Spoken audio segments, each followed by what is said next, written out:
二公子，邱先生，你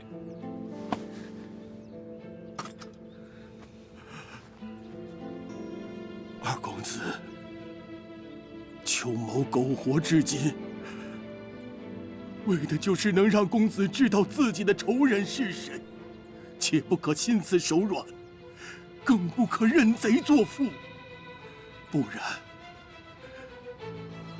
世子在九泉之下也不会瞑目的。二公子，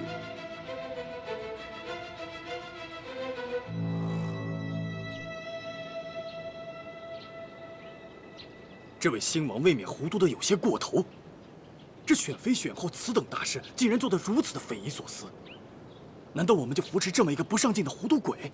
照这么下去，这太渊指不定变成什么样。哼！之前我也以为这个王上年轻，玩心大，那不过就是齐镇把持朝政的一个傀儡罢了。可近几日我看起来，这荒唐之下，似是另有章法呀。 瞧瞧，瞧瞧，这就是你布的好局，我的国公啊！国公，你是从哪儿找来那个轩辕明的？折腾什么不好，偏要折腾什么内廷选妃的大事。如今他当众册封，唯独少了我家女儿。要是若儿真的断了进宫的路子的话，那我西平郡绝不答应。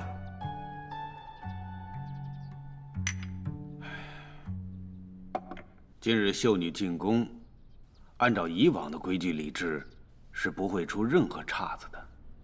但是王上一时图个新鲜，临时一变，我们这些做臣子的无力阻拦呐。国公，那小子登基可是你一手扶持的，你若撒手不管，把这么大个太渊交给一个糊涂鬼来折腾，哼！ 那日后，你必是罪人。王爷，言重了。我家若儿落选了，倒是那个唐家的女儿唐芷柔被留下了。国公，你说说看，论样貌，论家世，我家若儿哪一点不及她？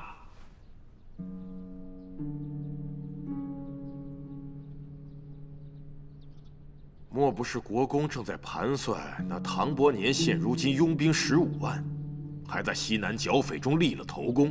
国公是想着笼络依附唐家才是上策？哎呀，唐伯年拥有10万重兵是不假，但是这朝中上下谁不知道？最具权势。 兵力最强的乃是你西平郡王啊！我便是要依附的话，也会依附于您呐。今日这个选妃啊，完全就是转如意转出来的。唉，国公啊，我已经有13个儿子了，但唯有若儿这么一个女儿，我忍痛割爱，把她送进宫里。 我家若儿，那日后必定是要当王后的。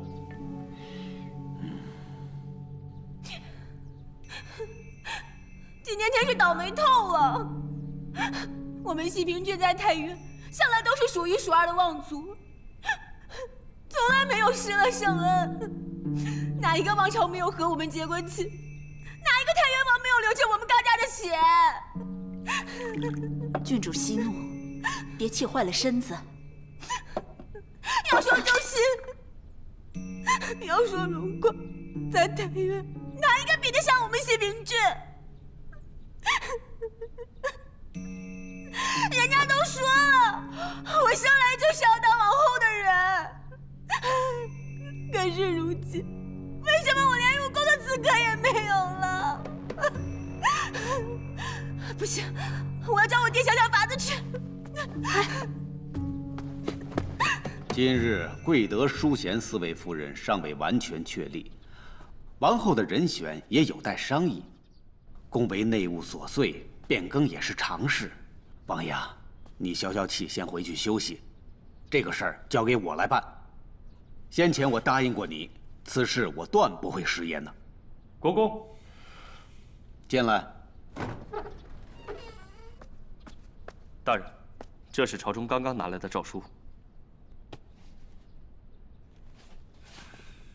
今日之事我就放话在此。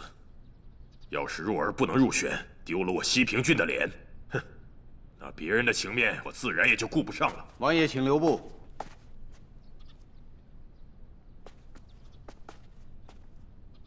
内廷诏书上说，王上已经册封郡主为贤夫人了。想必此时你的府上也应该收到了。真是我家若儿。如此一来，王爷放心了吧？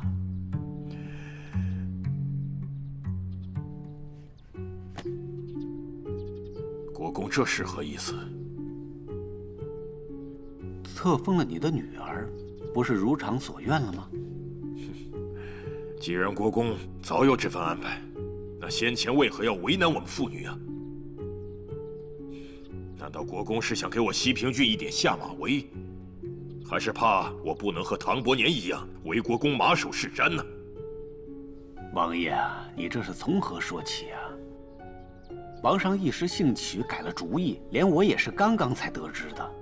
再说，我一直视王爷为至交好友，又怎可在此故弄玄虚啊？哼，但愿如此。如国公想有心耍手段，欺负我西平郡无能，那我也绝不会善罢甘休的。王爷多虑了。告辞。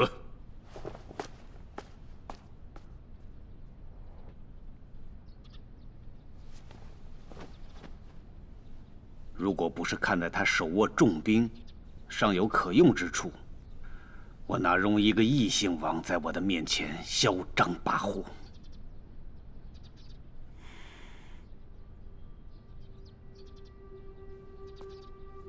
宫里有没有传来消息说，王上因何又改变主意了？没有。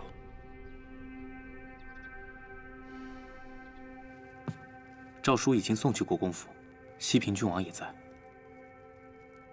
高僧有什么反应？不出公子所料，离开府上的时候，似是被惹怒了。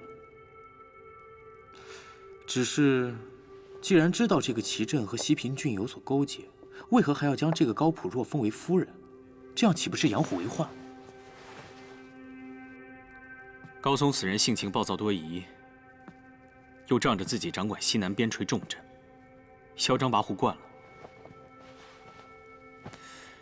他与祁镇虽有勾结，却又彼此防备。这回我让他女儿落选，就是要让他闹一闹。这一闹，哼，他们俩的嫌隙才会更大。可是闹都已经闹了，还要将这样的女子带进宫里，莫非公子是想哪儿去了？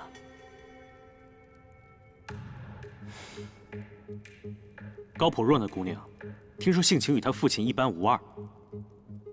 这样的一个女子，不放在后宫女人堆里，岂不是太可惜了？唉，好好的闹腾吧，闹起来，我们才有迹可循呢。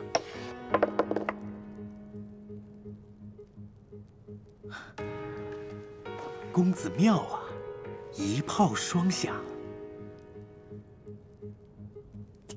直起来！你是太入戏了是吧？是。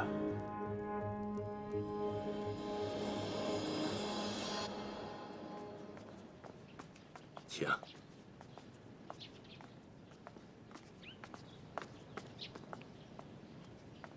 请。好。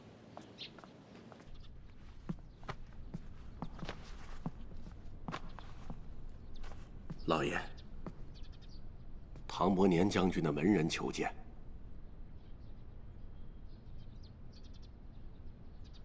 让他进来吧。是。请。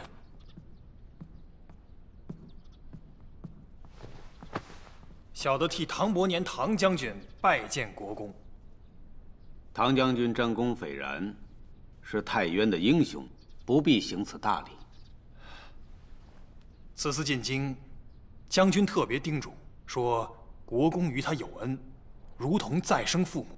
此次他公务在身，不能亲自前来，特命小的一定要礼数周全。这是小的带来孝敬国公的礼物，还请国公笑纳。他倒是有心了。起来吧。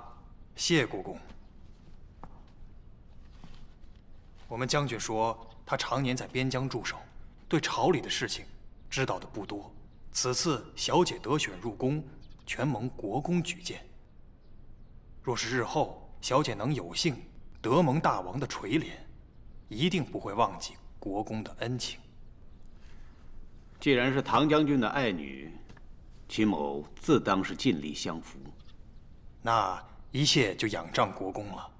如果国公没有什么别的吩咐，小的就告退，回去禀知将军。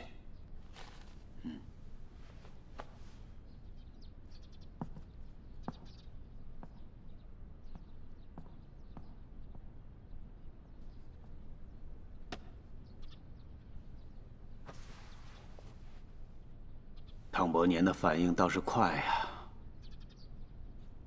有件事情你去办下。那个时候，世子府已经被监视起来了，连只苍蝇都飞不出去。为了保全你们兄弟俩的性命，世子吩咐我去找齐振，答应写下告发他谋反的文书。凭着这个东西，我取得了齐振的信任，换来了一个为府上收尸的差事，这才偷偷地救活了2位公子，为太原王族留下了一支血脉。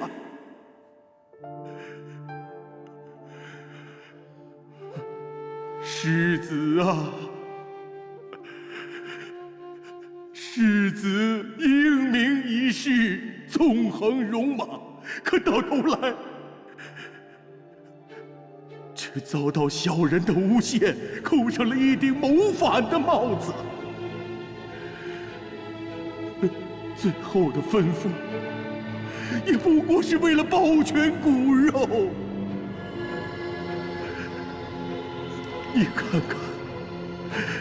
你看看国公府那个耀武扬威的人，他还活着，这是什么世道？我若是有半点能耐，我就是挖出他的心肝，我也不解恨。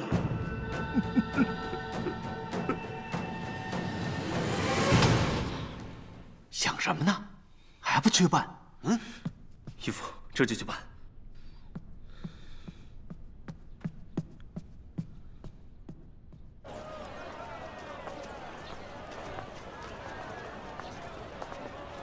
卖包子，热腾腾的包子。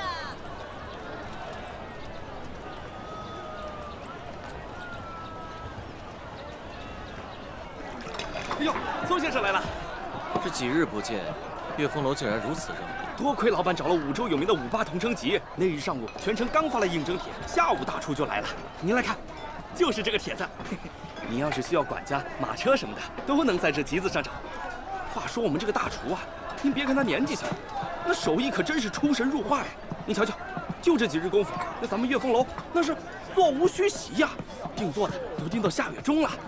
也就是宗先生您这样的身份、这样的地位，掌柜才特意叮嘱，得给您留个好位置。请。人生得此美味足矣啊！月风楼能请到这样的厨神，这以后肯定是冠绝昆京城啊！是啊，来，请。来，宗先生今儿想吃点什么呀？来一份红锦虾球吧。哎呦，先生您是神算呀！这红锦虾球正是我们这位厨神的拿手看家菜。您稍等，我这就给您送来。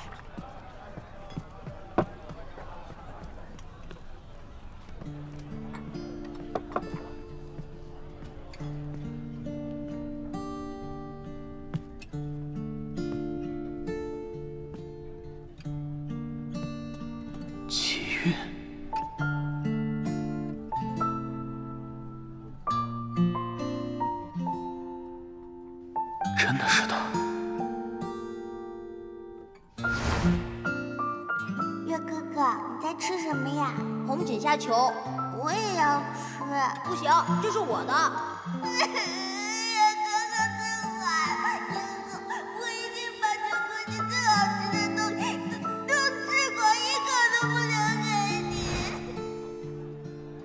他的不治之症竟能痊愈。几位客官，味道怎么样？味道真不错。是啊。您的红锦虾球。下次可以试试看我的虾球，特别好吃。好，这菜真不错。来，谁是这儿的大厨？尝尝这个。好嘞。你们这儿谁是大厨？是我。怎么了？姑娘，跟我们走吧。我凭什么跟你走啊？那就对不住了。哎，贵爷，是不是误会了？我这是本店新来的大厨，你滚！带走，住手！于大人，这怎么回事啊？这是。云鹤来迟，惊扰了大小姐，还请大小姐恕罪。哎呀，云恒哥哥，我才躲了几天呀，这就把我找着了，真是没意思啊！云儿，该回家了。哼。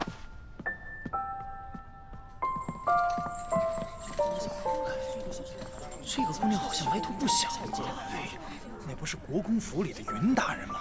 哟，是吗？是啊。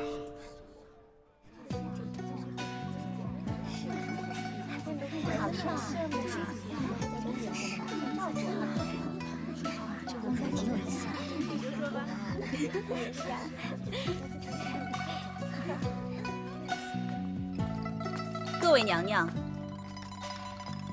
各位娘娘都是出身名门，秀色夺人，德才兼备，但宫里不比外头，规矩甚严，还请各位娘娘明日起随在下学习宫中之仪。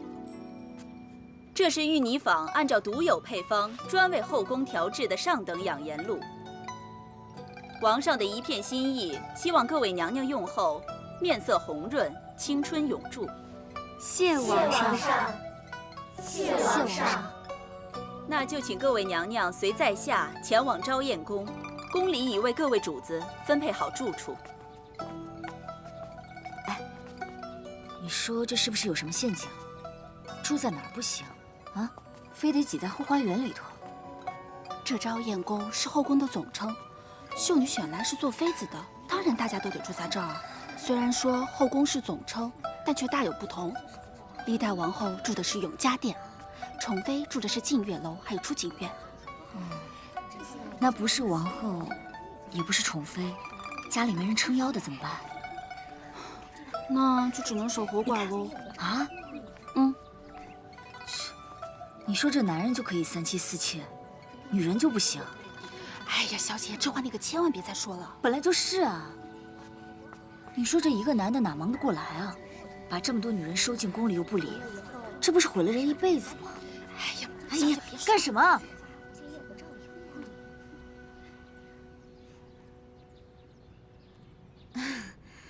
我刚刚好像看到那边有一只五彩凤凰飞过。对对对，刚飞过，刚飞过。嗯，没有啊。是。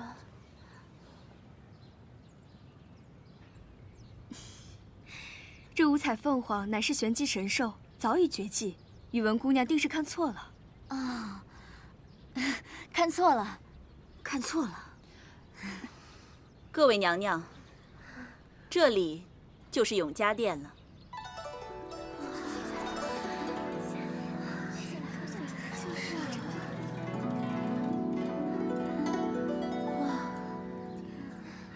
咱们这些人里面呢，最有福气的，就属姐姐你了。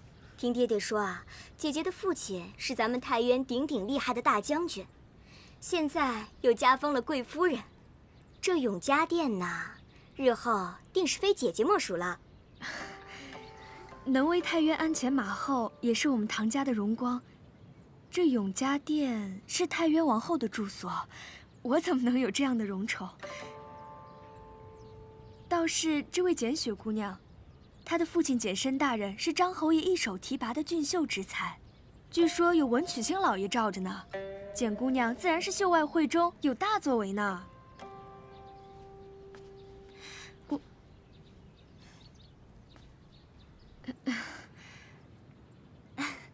宇文姑娘是国公收下的义女，有了这样的义父做靠山，日后必定能一路亨通呢。若真如姐姐所说，到时一定会请大家喝酒的。哎，你们看，那人是谁？怎么还坐着轿子啊？是，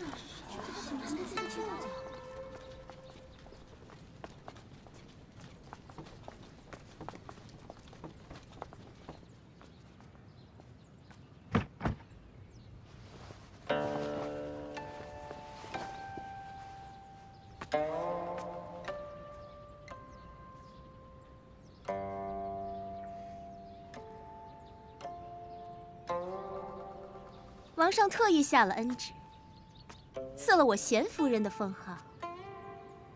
啊，对了，还少了轿辇呢。怎么，你们是走路过来的？哎，这么远的路，一定很累吧？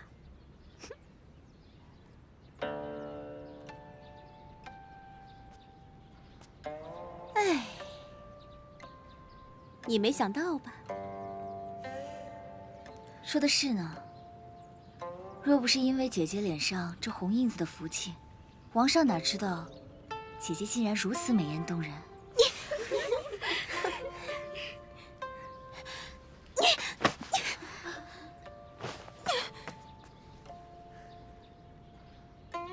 来人呐！来人啊！这个该死的打我！赶紧把他捆起来！你哪只眼睛看到我打你了？可有证据？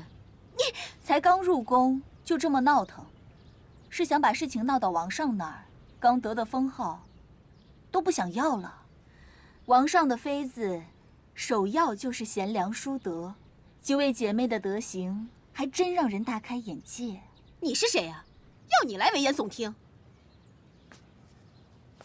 那你就继续闹吧。这王上的性子难以琢磨，这要是真把他惹恼了，可如何是好啊？大不了，这封号大家都不要了，我们去王上面前说个清楚吧。我才懒得理你们呢！哼！大王的诏令到了。诸位主子，你们所住的地方都已经安排好了。诏曰：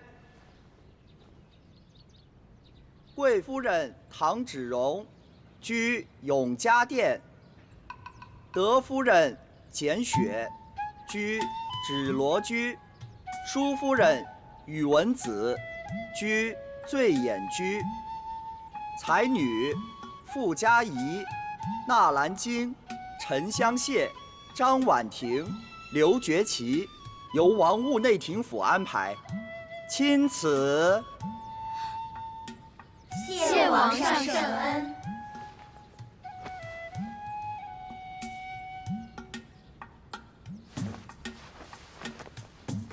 我呢？这上面为什么没有给我安排？这夫人，小的只是个传令的而已啊，并不知道没有夫人您。你算什么东西？你怎么办的差事啊？我可是王上亲封的贤夫人，你叫什么名字？我非得让我爹好好惩治你不可。夫人，您先别生气啊。还有一间宫殿是空着的，要不烦劳将就一下。将就？我是能随便将就的人吗？你赶紧下去给我办，要是办不好，看我不打死你！是。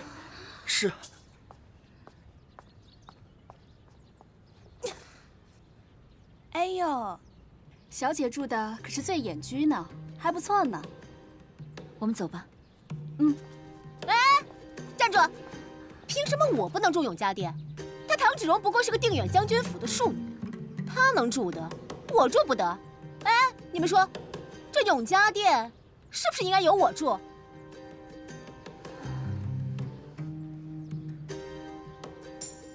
这乌龟要做寿，你们猜谁来了？王八怪啊！乌龟要做寿，我们走吧。你骂我！你！老爷，老爷，小姐回来了。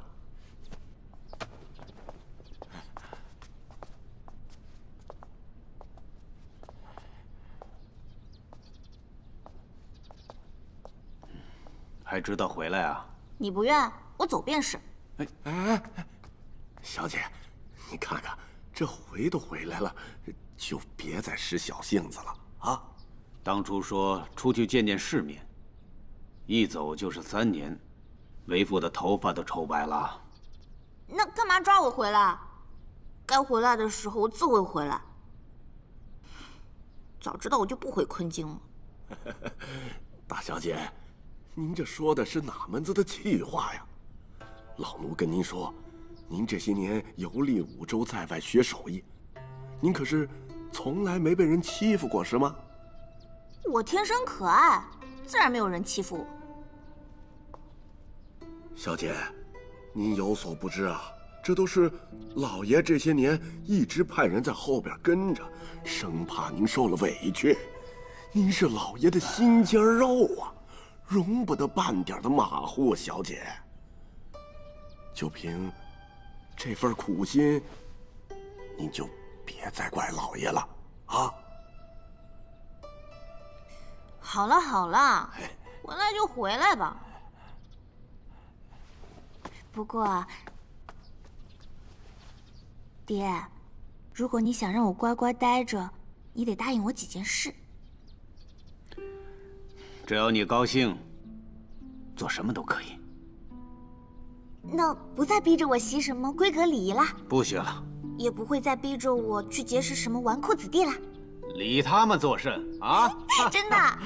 当然了，只要你乖乖的在家待着，爹什么都答应你。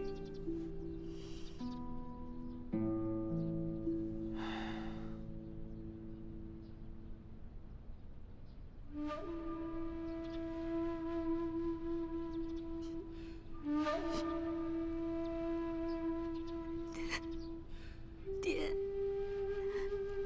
女儿错了，女儿以后不会再乱跑了。你在外面3年，爹无时无刻不在牵挂着你，知道吗？对不起，爹。好了，好了好了，还是爹最好了。当然了，只要你回来，不乱跑了，爹比什么都高兴。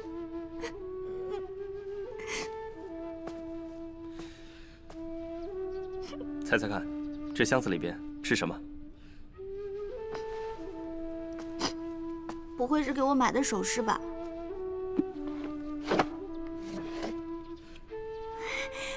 哇，花花哎，花花！之前那只丢了，看你哭了好几天，我又给你找了这只一模一样的，老爱往这箱子里钻。好了好了，你奶奶念叨你呢，去磕头去吧。花花，还愣着干嘛？跟我走啊！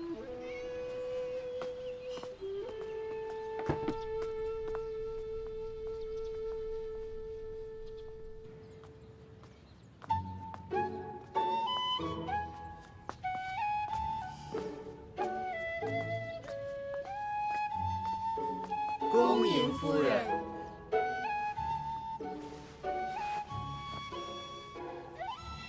都免礼吧，起身吧。谢夫人。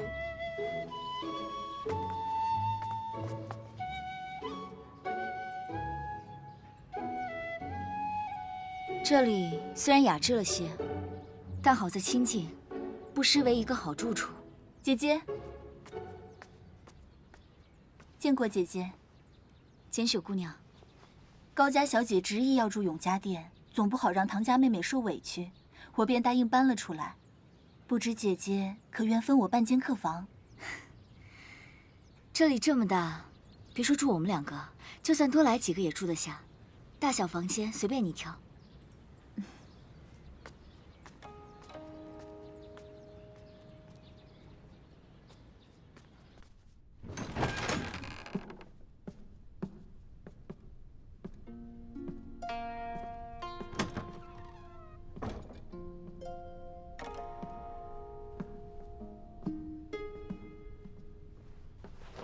想不到这才一会儿的功夫，高普若就能翻盘了。这以后有他折腾的了。高普若是西平郡王的女儿，他们高家出了多少的王后妃子，自然不会轻易出局。你瞧，昨天那些姑娘个个看起来天真单纯的模样，谁的背后没有千丝万缕的前朝势力？小姐，你可千万要小心啊！他们愿意怎么折腾跟我也没关系，我只要拿到自己想要的东西就可以了。是吗？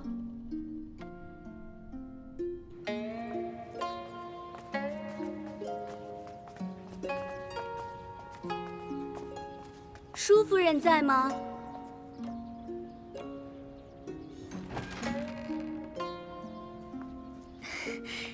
姐姐，听说宇文姐姐搬来这里，我便想着过来瞧瞧。啊，顺道给姐姐带了些小东西，都送进去吧。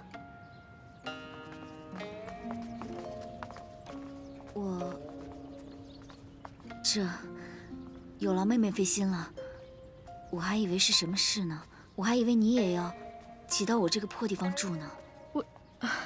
我只是想和姐姐好好亲近亲近。不瞒姐姐说，家父当年也是得国公举荐才做了武将。此番进宫啊，我也全是仰仗国公恩德。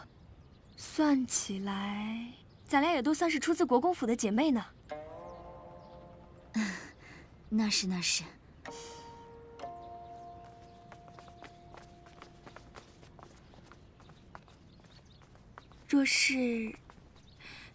若是姐姐不嫌弃的话，就随我去永嘉殿住吧。我若是搬过去的话，西平郡王府那位小姐，指不定怎么样呢。我就住在这儿吧，至少还图个清静。也好。那位姐姐呢？我怕吵，这里挺好。兴许是我多事了。那既然无事的话，我便告辞了。姐姐，你要是有什么需要，千万别跟我客气。对了，这支发簪是太渊1等1的匠人精心制作的，跟姐姐的肤色很是相称呢。是我特意从唯品阁得来的，还望姐姐笑纳。有劳妹妹费心了。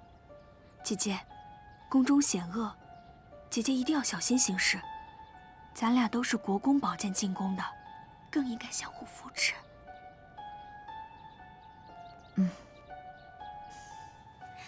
那就不打扰姐姐了。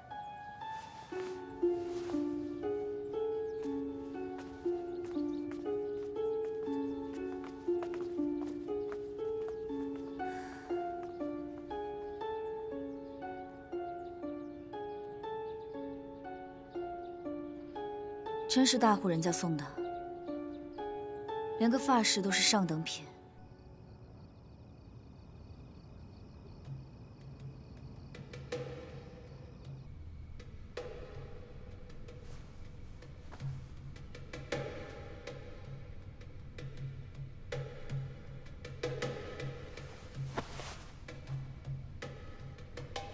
这玄灵真液是我的贴身之物，若是你能把它从我身边取走，我便帮你解开封印，什么也不求，什么也不要。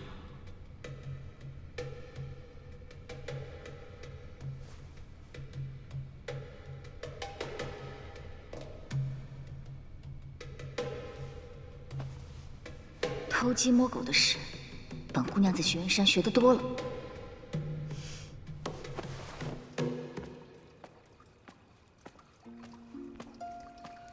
贵夫人，您要的养颜露到了，放这儿吧。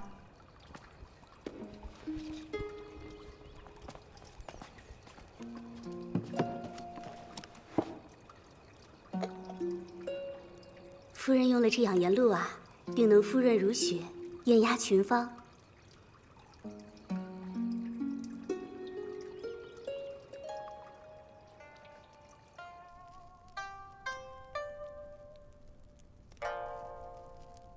青丝几多随水逝，迷雾一缕尽相思。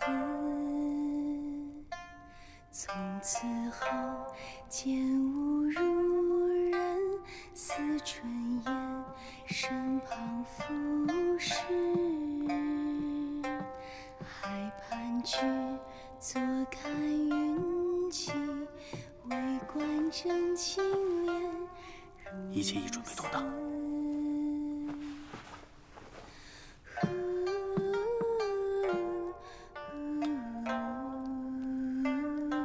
蓉儿，休息一下吧。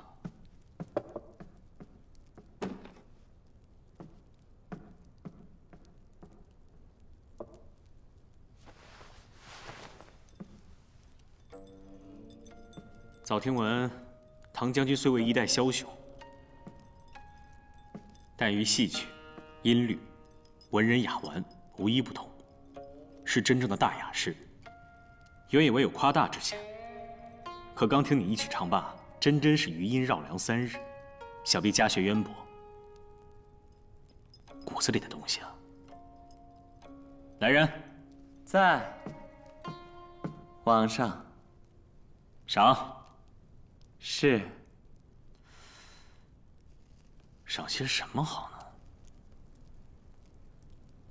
爱妃，你说，你想要什么？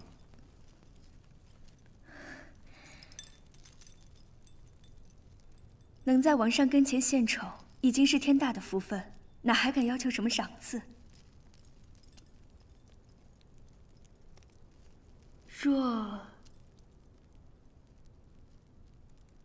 若真能要求一样，臣妾只愿承欢御前，侍奉王上。爱妃，快请起。皇上，眼下虽然已经封了4位夫人，但王后未选，婚典大礼未成。今日又是妃子进宫的第1日，若是留宿贵夫人，传出去恐怕……就你话多，奴才多嘴。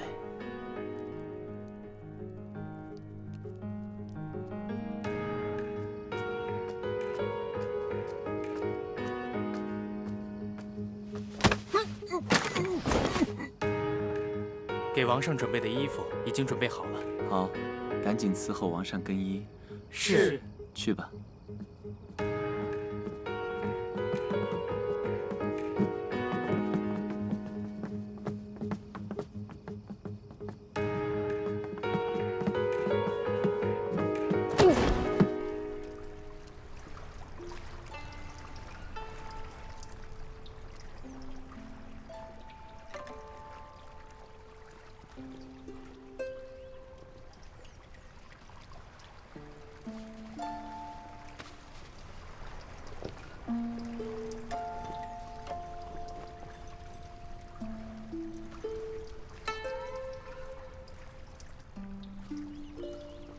这里烟雾缭绕的，我又看不清楚。我要是做了什么不该做的事，明日朝堂上那些老家伙又要念念叨叨了。这……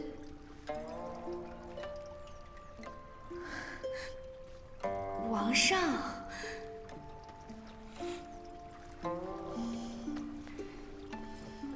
到底是刚登基，身不由己。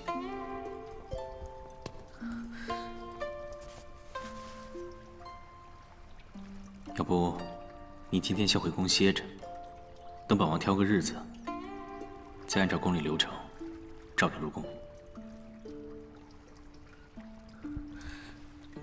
皇上，臣妾臣却不想走。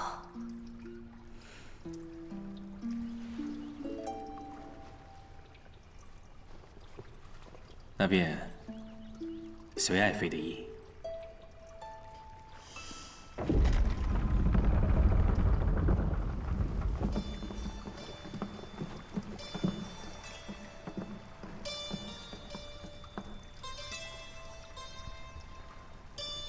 随我来。